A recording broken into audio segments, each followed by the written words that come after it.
Tuhan bersamamu. Inilah Injil suci menurut Yohanes.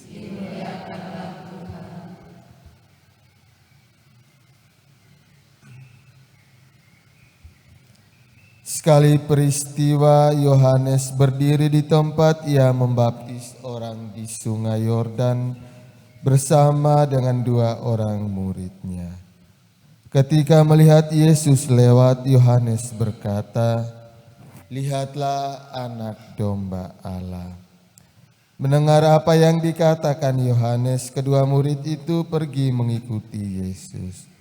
Tetapi Yesus menoleh ke belakang, melihat bahwa mereka mengikuti Dia. Yesus lalu berkata kepada mereka, "Apakah yang kamu cari?" Kata mereka kepadanya, "Rabi," artinya guru, "di manakah engkau tinggal?"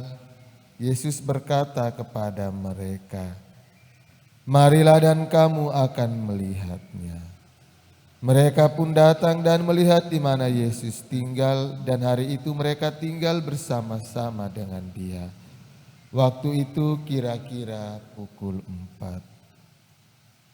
Salah seorang dari kedua murid yang mendengar perkataan Yesus lalu mengikut Yesus adalah Andreas, saudara Simon Petrus.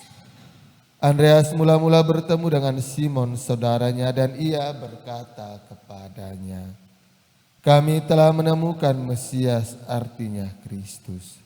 Lalu Andreas membawa Simon kepada Yesus. Yesus memandang dia dan berkata, "Engkau Simon, anak Yohanes, engkau akan dinamakan Kefas," artinya Petrus. Demikianlah sabda Tuhan.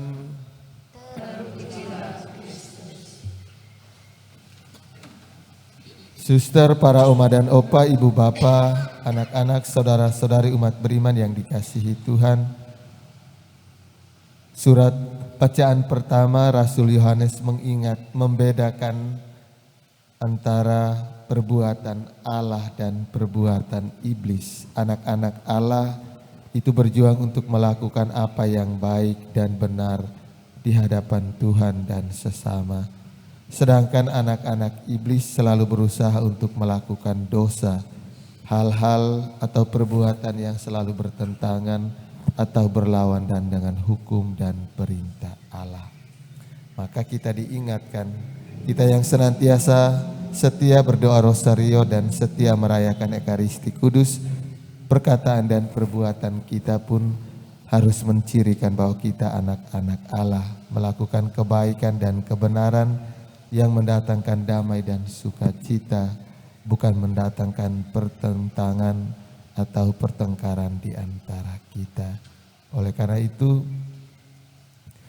Andreas dan Simon Petrus dalam bacaan Injil hari ini mengingatkan kepada kita untuk selalu berbuat yang baik dan benar, maka kita harus selalu berjalan dalam terang firman Allah. Mari kita berjuang, semoga sepanjang hari ini kita senantiasa berjalan dalam terang firman Allah untuk melakukan kebaikan dan kebenaran.